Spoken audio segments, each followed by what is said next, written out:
Oi gente, como é que vocês estão? Estou aqui hoje para passar algumas dicas para você que vai fazer o Enem esse ano, o Enem 2024.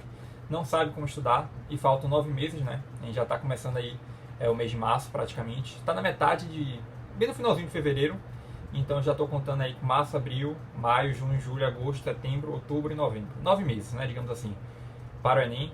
Então vou te passar algumas dicas, que eu acho que com essas dicas você pode estudar de forma mais prática, mais estratégica, otimizar seus estudos, né, que é muito importante também. Não basta você só ter o conhecimento, mas também você aplicar estratégias, métodos de estudo durante o seu percurso de preparação, para que você consiga ter bons resultados, né, e uma aprovação mais rápida também, tá certo? Então vamos lá. Como vocês sabem, eu gosto muito de separar aqui algumas dicas, né? Eu até coloco nos apontamentos também, para poder falar no vídeo de forma mais simplificada e também para não esquecer, dependendo dessas dicas. E aí, gente, eu separei aqui hoje 5 dicas, certo? Pronto. Foram 5 dicas que eu coloquei aqui para poder te passar nesse vídeo. E eu acho que com essas dicas vai ser muito bom mesmo para justamente o que eu falei. Você conseguir otimizar seu tempo de estudo, sua preparação, criar um bom cronograma de estudo durante esse processo.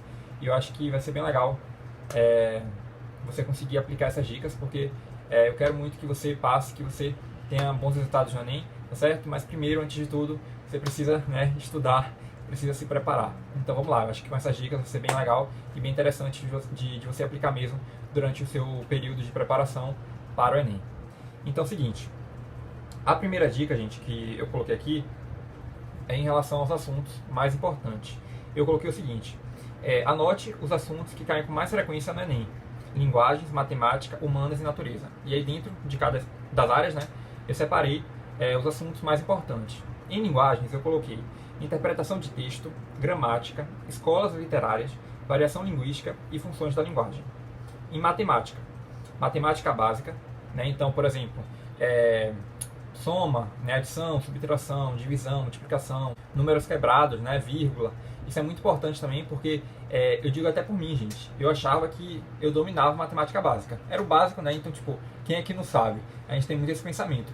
Só que quando a gente vai na parte prática mesmo, quando a gente vai resolver as questões, né, a gente percebe que tem algumas falhas. Eu percebi isso.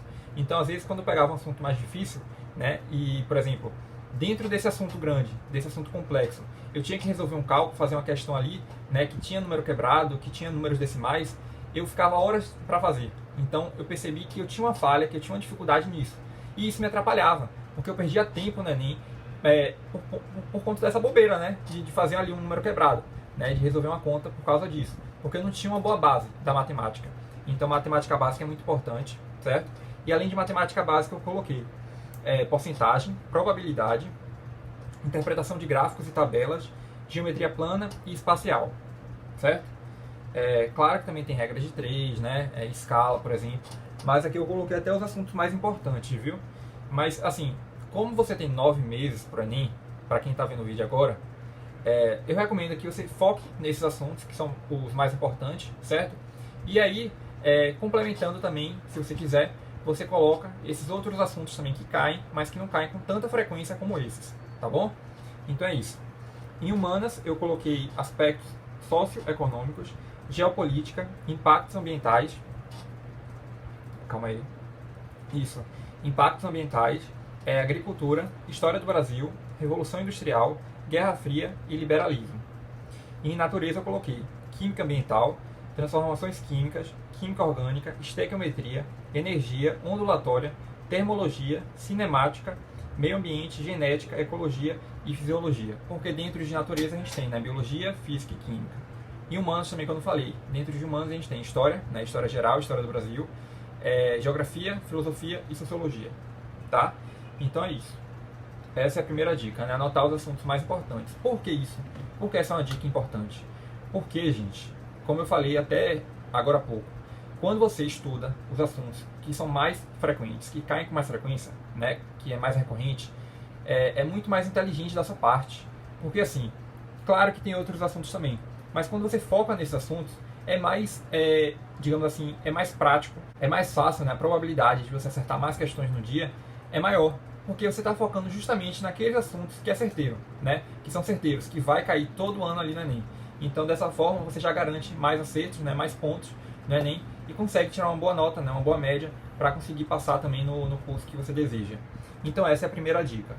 A segunda dica, gente, que eu coloquei aqui é o seguinte: faça uma lista com esses assuntos mais cobrados no Enem, dividindo por área e por níveis de dificuldade.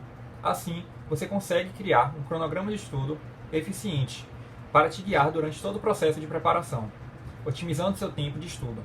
Então, além disso, né, eu acho que tem esse complemento da primeira dica com a segunda, porque com os assuntos mais importantes, você pega esses assuntos e cria um cronograma de estudo. Né? Você vai criar um roteiro de estudo durante esse período de preparação mesmo para o Enem. Então, assim, fiz uma lista, mas não é para fazer uma lista qualquer. Ah, tenho todos os assuntos aqui para estudar, vou estudar segunda isso, terça isso, quarta isso, domingo isso. Não.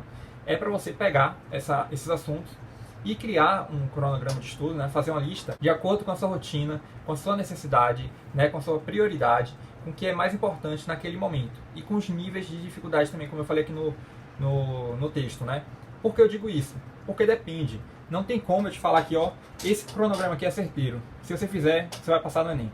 Não. Cada um tem um tipo específico, único de criar, né, e de seguir o próprio cronograma de estudo. Né? Depende muito da sua rotina, da sua realidade. Né? Se você trabalha, por exemplo, de manhã, não tem como estudar pela manhã. Ou então durante o dia você consegue ser mais produtivo pela noite ao invés de manhã. Então, assim, dependendo disso, da sua rotina, da sua realidade, como você se comporta com tudo isso, né?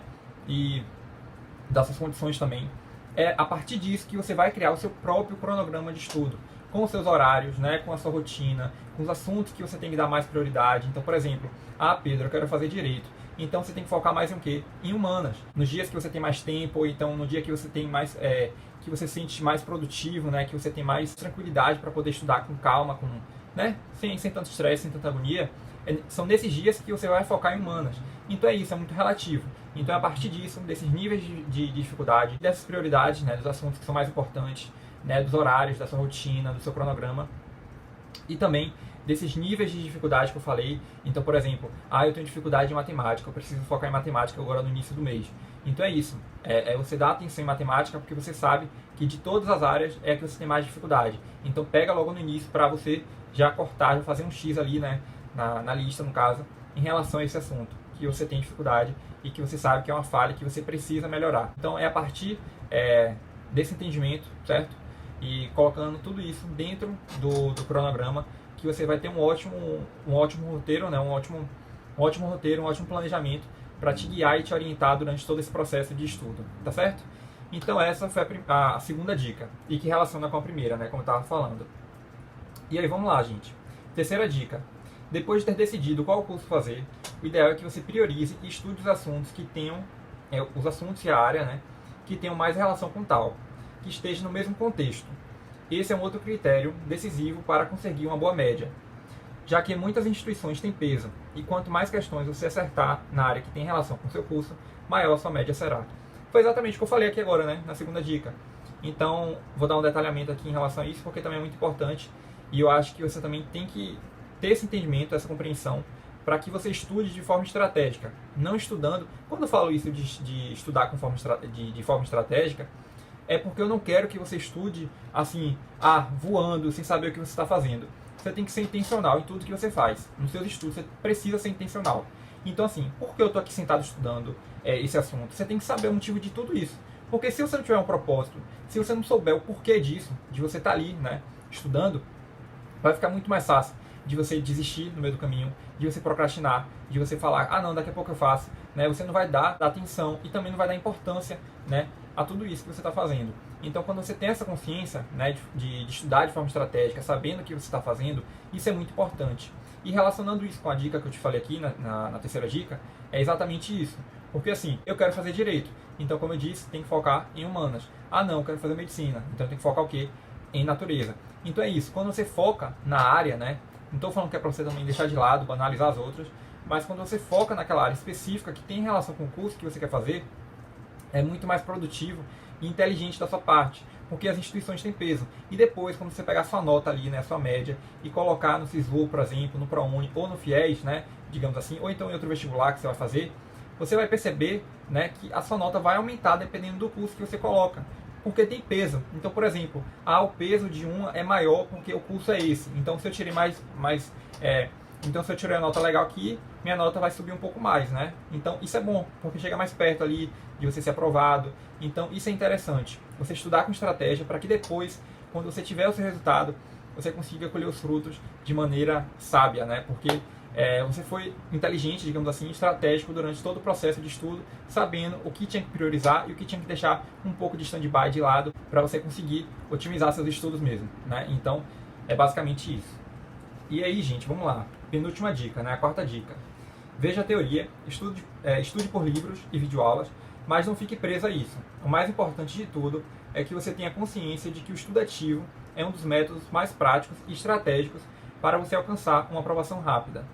Estude redação, a quarta dica é essa. Então é isso, né? Eu acho que também já falei várias vezes aqui no canal sobre isso. Essa relação do estudo passivo com o estudo ativo. O estudo passivo é muito importante também, né? Você ver videoaula, ter resumos, fazer mapa mental, mas também relacionar isso com o estudo ativo, né? Então flashcards, explicar o assunto para um amigo ou para você mesmo, né? Por meio de áudio, por meio de vídeo, por exemplo. Ou então, deixa eu ver, mapa mental, flashcards, explicar para você mesmo, né? Mandar áudio. Isso é muito importante, porque assim você consegue extrair daqui de dentro para fora, né? Você consegue tirar daqui de dentro para fora. Você está estimulando o seu cérebro, você mesmo, a entender o assunto, a tentar compreender o que você estudou. Mas claro que o estudo passivo também tem que ter essa relação, né? Você também precisa do estudo passivo, porque sem o estudo passivo você também não consegue entender aquele assunto e não consegue colocar em prática, né? Por meio de simulados também, por exemplo, que é um estudo ativo. Então essa mescla, né, essa mistura de estudo passivo com estudo ativo, eu também incluiria, seria uma outra dica para você que está pensando aí, ou que já está estudando, né, para o Enem, e precisa de um suporte, de um apoio. Então eu acho que mesclar o estudo passivo com o estudo ativo é uma ótima forma também, é uma ótima maneira de você estudar de forma estratégica e inteligente. E a última dica, galera, eu coloquei o seguinte: estude redação e faça simulados, né, como eu estava falando. Um outro ponto essencial é ter o hábito de resolver questões, principalmente questões de provas anteriores do Enem.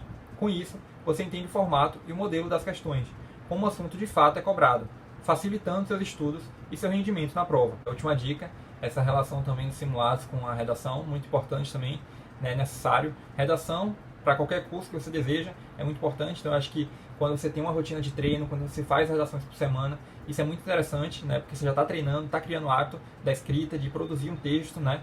E também os simulados, que é uma ótima forma de você ter esse estudo ativo, como eu estava falando, né? Porque você consegue compreender como aquele assunto é cobrado na prática, como ele é cobrado ali naquela questão. E isso é muito legal também, por exemplo, em humanas, porque em humanas os assuntos são amplos, né?